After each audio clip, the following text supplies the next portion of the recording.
আসসালামু আলাইকুম ওরহমতুল্লাহ।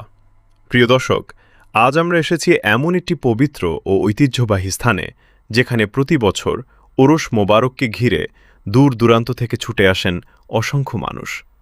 আজকের আমাদের গন্তব্য বাহের পাগলের ওরস মোবারক এবং বিন্দু শক্তি আস্তানা। এই আস্তানাকে ঘিরে স্থানীয় মানুষের মধ্যে রয়েছে দীর্ঘদিনের আবেগ, বিশ্বাস ও নানা স্মৃতি। ওরসের সময় পুরো এলাকা জুড়ে তৈরি হয় এক ভিন্ন রকম পরিবেশ। মানুষের আগমন, মিলন মেলা, ধর্মীয় আয়োজন এবং চারপাশের ব্যস্ততায় জায়গাটি হয়ে ওঠে প্রাণবন্ত। প্রিয় দর্শক, আপনারা দেখতে পাচ্ছেন চারপাশে মানুষের উপস্থিতি, বিভিন্ন আয়োজন আর ভক্তদের আনাগোনায় পুরো এলাকা যেন উৎসবের রূপ নিয়েছে। দূর দূরান্ত থেকে অনেক মানুষ এখানে আসেন শুধু ওরসে অংশ নিতে। কেউ আসেন পরিবার নিয়ে, কেউ বন্ধুবান্ধবের সঙ্গে, আবার কেউ বছরের পর বছর ধরে এই আয়োজনের সঙ্গে নিজেদের স্মৃতিকে জড়িয়ে রেখেছেন। বাহের পাগলের ওরসকে ঘিরে মানুষের এই আগ্রহের পেছনে রয়েছে দীর্ঘদিনের স্থানীয় ঐতিহ্য ও মানুষের আবেগ। ওরসের দিনগুলোতে এখানে একদিকে যেমন ধর্মীয় পরিবেশ থাকে, অন্যদিকে তেমনি দেখা যায় মানুষের মিলন ও সামাজিক সম্প্রীতির সুন্দর দৃশ্য।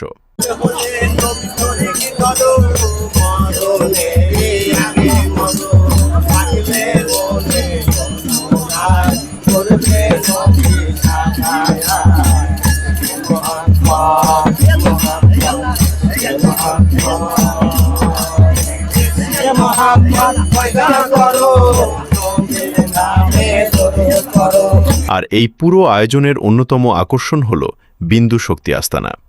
স্থানীয়দের কাছে এই আস্তানার রয়েছে আলাদা পরিচিতি।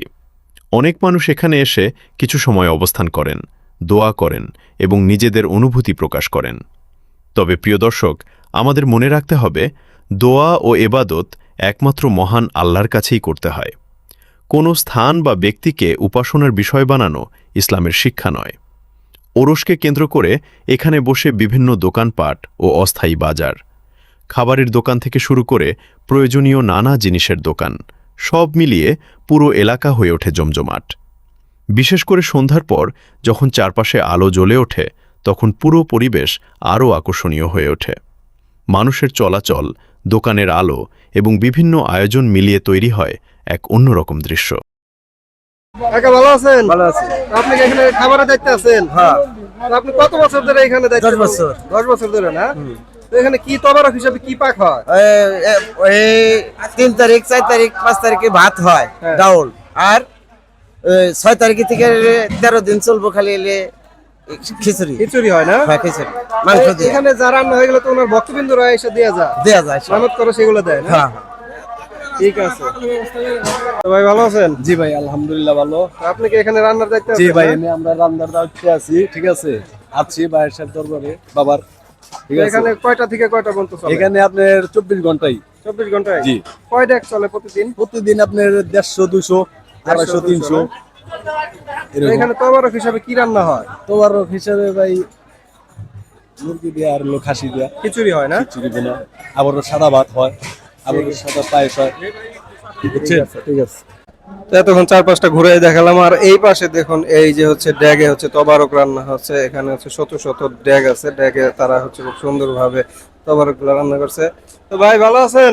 আলহামদুলিল্লাহ। প্রতিদিন কয় ড্যাগ তবারক রান্না হয়? মানুষ বুঝে ভাই, মানুষ বুঝে না? অনেক লোক আসবে, তবারক চলতেই থাকে। কয়টা থেকে শুরু হয়, কয়টা পর্যন্ত থাকে? সকাল থেকে একবার রাত পর্যন্ত। সকাল থেকে রাত পর্যন্ত না? তো আপনারা রান্নার কয়জন দায়িত্বে আছেন? আমরা আছি 50 জন। তো ভাইরা হচ্ছে 50 জন এই যে রান্নার দায়িত্বে আছে। এই যে দেখুন, তারা খুব সুন্দরভাবে যত্ন সহকারে রান্না করে, কারণ এখানে যে অসংখ্য ভক্তবৃন্দ দূর দূরান্ত থেকে ছুটে আসেন এই হযরত বাহের শাহর চরণে, তাদের জন্য এই খাবারগুলো হচ্ছে রান্না করা হয়। তো এখানে যেহেতু দূর দূরান্ত থেকে আসে ভক্তবৃন্দ, তো আমি এখন এটা ভিতরে প্রবেশ করে আপনাদেরকে এই ভিতরের অংশটা দেখাবো।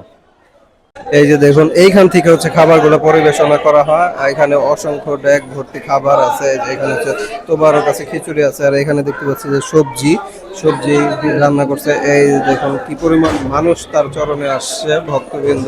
এখানে হচ্ছে যে সাদা ভাত দেওয়া হচ্ছে।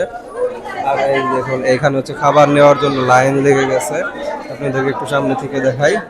এই যে দেখুন কি পরিমাণ মানুষ এখানে হচ্ছে খাবার নিচ্ছে। দেখতে পাচ্ছেন অসংখ্য মানুষ এখানে উপচে পড়া ভিড় জমে এসে খাবার নেওয়ার জন্য।